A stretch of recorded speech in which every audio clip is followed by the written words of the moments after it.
उत्तर प्रदेश में जो निवासी उत्तर प्रदेश से हैं या किसी भी देश के कोने से हैं, वो कैसे प्रधानमंत्री रोजगार सृजन योजना के लिए कैसे अप्लाई करें, आज मैं फुल डिटेल में आपको बताने वाला हूं। तो आइए शुरू करते हैं। ये मैंने पेज खोल रखा है, ओपन किया है प्रधानमंत्री रोजगार सृजन कार्यक्रम का।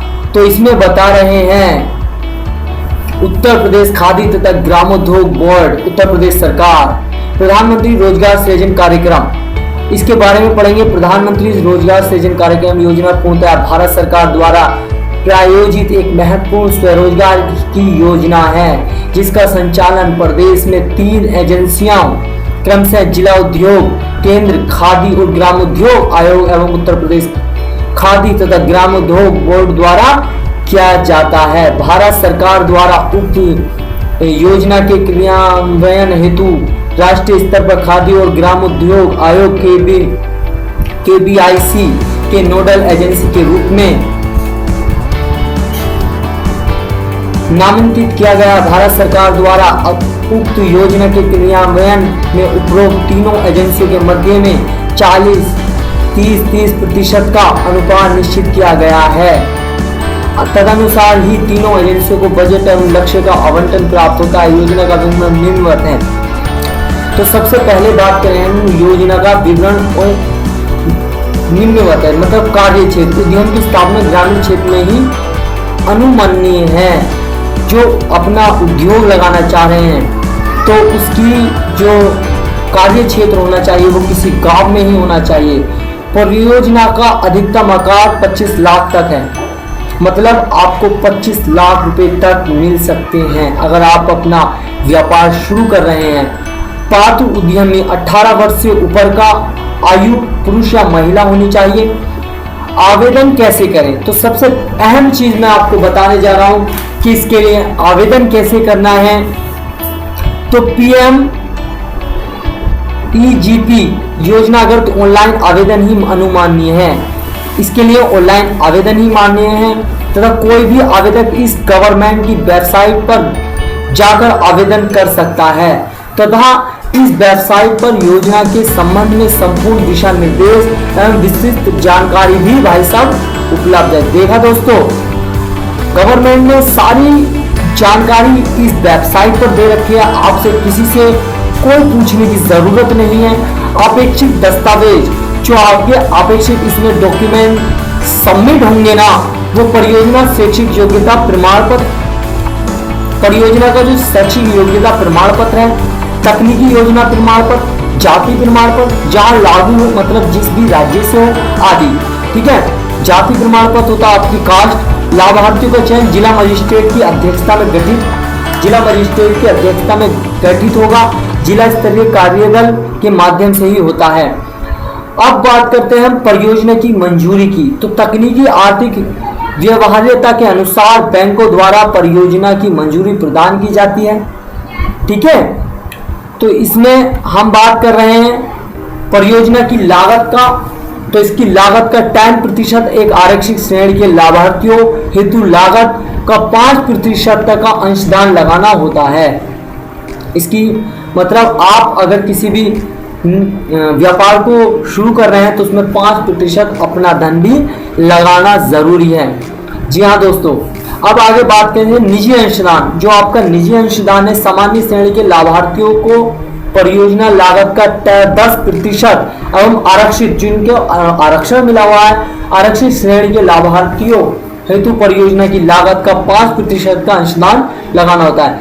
अब द्वितीय बार ऋण प्राप्त करने की सुविधा। अब जिन्होंने पहले से ले रखा है उन्हें दूसरी बार भी अब ऋण प्राप्त करने की सुविधा है। ये 2020 का एप्लीकेशन फॉर्म दिखा रहा हूं जो गवर्नमेंट की वेबसाइट पर, प्रधानमंत्री श्री नरेंद्र मोदी जी की वेबसाइट पर यह अपलोड है। तो ये मैं 2020 का दिखा रहा हूं। आज जिनको ये एक न्यूज़पेपर में निकला था ऐड, मैंने इसकी कटिंग की है, मैं इसको अपनी वीडियो के साथ आपको दिखाऊंगा।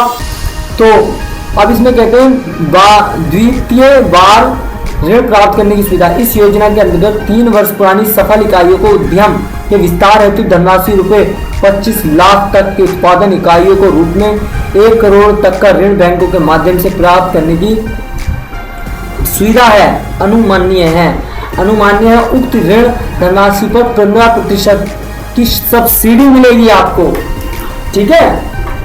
ब्याज भुगतान की सुविधा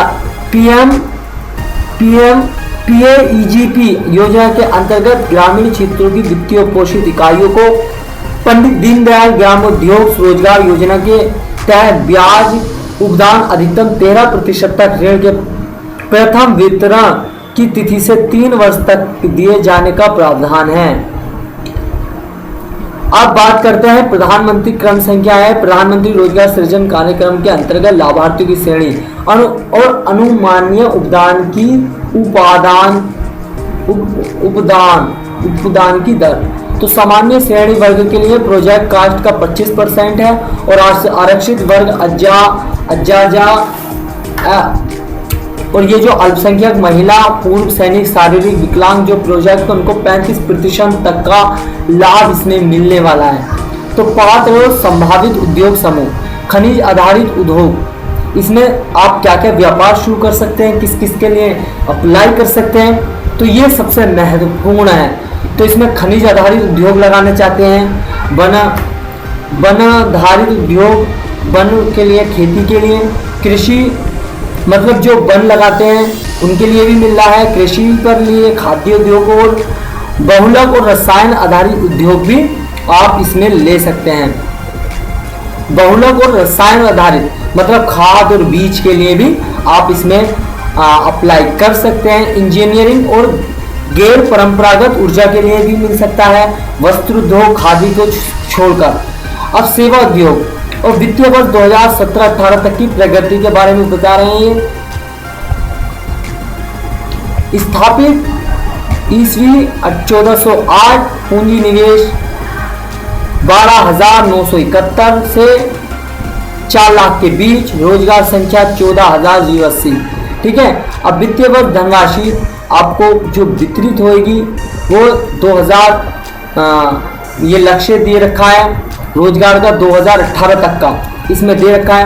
अब मैं आपको लेकर चलता हूं इसकी गवर्नमेंट की वेबसाइट पर, जहां से ये फॉर्म सबमिट होगा। इसमें बहुत सारी चीज़ें दे रखी हैं, जैसे योजनाएं कौन कौन सी चल रही इस टाइम, खादी एवं ग्रामोद्योग योजनाएं, इसके लिए अप्लाई कर सकते हैं। मुख्यमंत्री ग्रामोद्योग रोजगार योजना, इसके लिए भी अप्लाई कर सकते हैं। और जी पंडित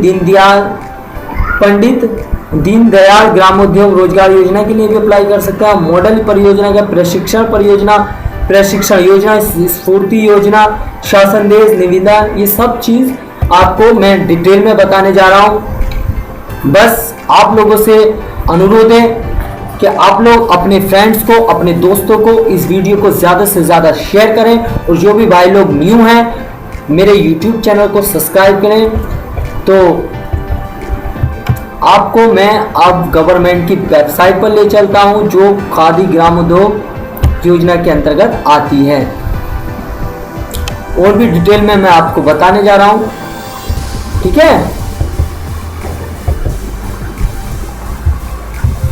अब देखो खादी विकास योजना जो है, खादी विकास योजना, खादी का अर्थ है कपास, रेशम या ऊन के हाथ कथे सूत अथवा इनमें से 2 या सभी प्रकार के सूतों के मिश्रण से भारत में हतक रगे पर बुना गया कोई भी वस्त्र होना चाहिए। ग्रामोद्योग का अर्थ है ऐसा कोई भी उद्योग जो ग्रामीण क्षेत्रों में स्थित हो तथा जो विद्युत के उपयोग या बिना उपयोग के कोई माल तैयार करता हो या कोई सेवा प्रदान करता हो तथा जिसमें स्थायी पूंजी निवेश, संयंत्र तथा मशीनरी एवं भूमि भवन में प्रति कारीगर या कर्मी 50,000 रुपये से अधिक न हो। इस हेतु परिभाषित ग्रामीण क्षेत्र में समस्त राजस्व ग्राम तक 20,000 तक की आबादी वाले कस्बे सम्मिलित हैं। ठीक है। खादी का विकास उत्तर प्रदेश जैसे आर्थिक दृष्टि से पिछड़े राज्य में औद्योगिक विकास में एक महत्वपूर्ण स्थान है। प्रदेश की 80% ग्रामीण जनसंख्या कृषि पर आधारित है, जिसमें अतिरिक्त रोजगार के साधन उपलब्ध कराने एवं उनकी आय में वृद्धि करने एवं उनके जीवन स्तर को उठाने के उद्देश्य से गांवों में स्थानीय कच्चे माल, श्रम शक्ति का उपयोग करके ग्रामीण कारीगरों मजदूरों को उनके गांवों में ही आय के अतिरिक्त साधन उपलब्ध कराने का खादी एवं एकमात्र साधन है। ठीक है, खादी बोर्ड द्वारा पूर्व में यह योजना खादी एवं ग्रामीण उद्योग तथा राज्य सरकार की सहायता से प्रारंभ की गई थी, जिसके अंतर्गत किसान चरखा सुदर्शन चरखा एवं कारीगरों के माध्यम से कताई व बुनाई का कार्य कर अपने घरों में किया जाता था। शने शने तकनीकी रूप से विकसित न्यू मॉडल 6, 8 और 12 तक ले तथा परिष्कृत लूम्स का प्रचलन हुआ। इससे कि पूरी इसमें जानकारी दी गई है, आप इसको बारीकी से पढ़ सकते हैं। अब मैं लेकर चलता हूँ आपको इसकी जो ऑफिशियल वेबसाइट है उस पर मैं आपको लेकर चलता हूँ। तो दोस्तों मैं इसको बहुत ही बारीकी से एक स्टेप आपको क्लियर कराता चल रहा हूँ। अब इसके लिए अप्लाई करना है तो हम इसके लिए अप्लाई करते हैं। ठीक है, इस वेबसाइट पर गवर्नमेंट की वेबसाइट है, इसके लिए आवेदन करना है। ठीक है, थोड़ा वेट करना पड़ेगा आपको। तो आइए शुरू करते हैं कि कैसे वेट करना है, कैसे इसके लिए अप्लाई करना है। ये इसकी क्या हुआ है, ये इसका पेज खुलकर आ गया है। तो ऑफिशियल लॉगिन आपको करना है। सबसे पहले इसका ये पोर्टल दिया गया है। ठीक है, तो इसके लिए अब हम अप्लाई करते हैं। ठीक है, एप्लीकेशन जो बनना है, एप्लीकेशन इंडिविजुअल अकेले बनना है। अगर आप नॉन इंडिविजुअल है, किसी ग्रुप के साथ है, तो वो भी कर सकते हैं। आपका व्यापार जो है वो कैसा है, किसके साथ है, ये आपको सेलेक्ट करना है। सबसे पहले आया आधार कार्ड नंबर। हमारा आधार कार्ड नंबर क्या है, हम इसमें फिल करेंगे।